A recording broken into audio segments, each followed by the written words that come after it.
So as you sit up straight and open up this channel to the brain, in one slow, steady breath, as you inhale, you're going to lift those muscles, perineum front and back, up at the same time.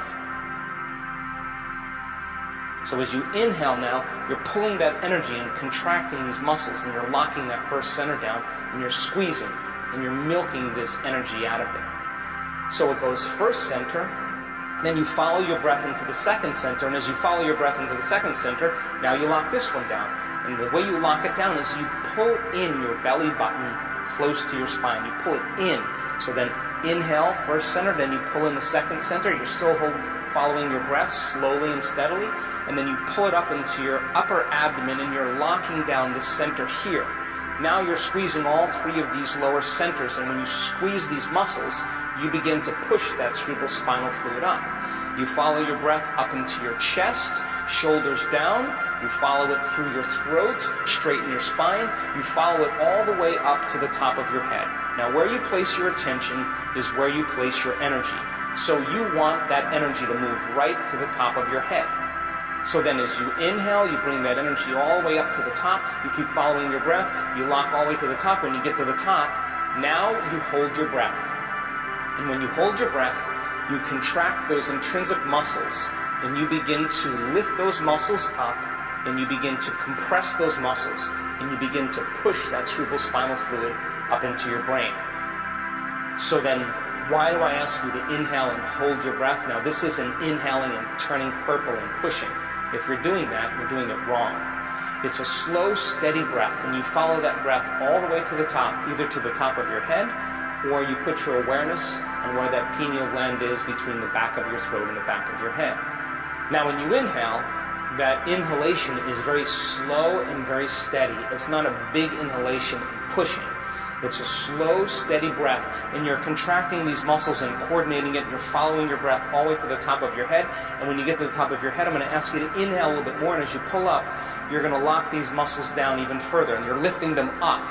Once you lift them up and you have your attention either on the top of your head or the space that your pineal gland occupies in space, I'm going to ask you to lock those muscles down and pump, squeeze, or push. And I want you to push that fluid up into your brain by squeezing the muscles, not by holding your breath harder, but by squeezing those muscles. And I want you to begin to pump that fluid and begin to compress up against your pineal gland. A few last points.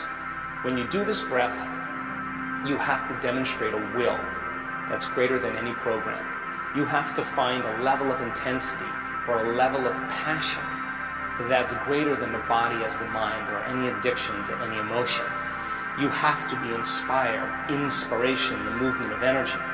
Next, it's important for you to keep practicing. Many people, they do it once or twice and they say, nothing happened, I'm going to give up. But my question is, how long have you been thinking and feeling in these loops? And what is it going to take to begin to disturb that energy?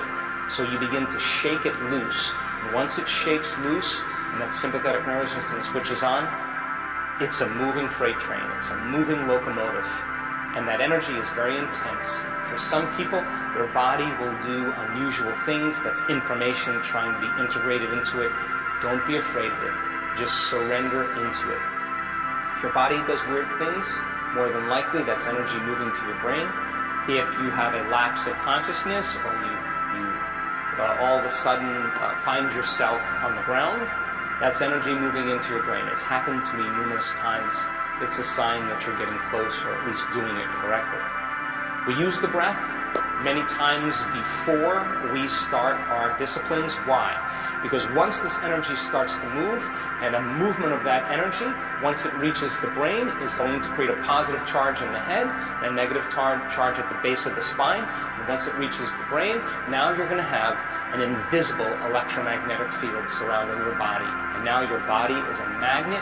And now you've liberated that energy that's been stored in there. That creative energy is now liberated for you to begin to create a new life, to heal your body, to have a mystical experience, whatever your desire is. So be kind to yourself and practice it methodically and slowly. And if you keep practicing it, just like any skill, it'll get easier and easier. Good luck.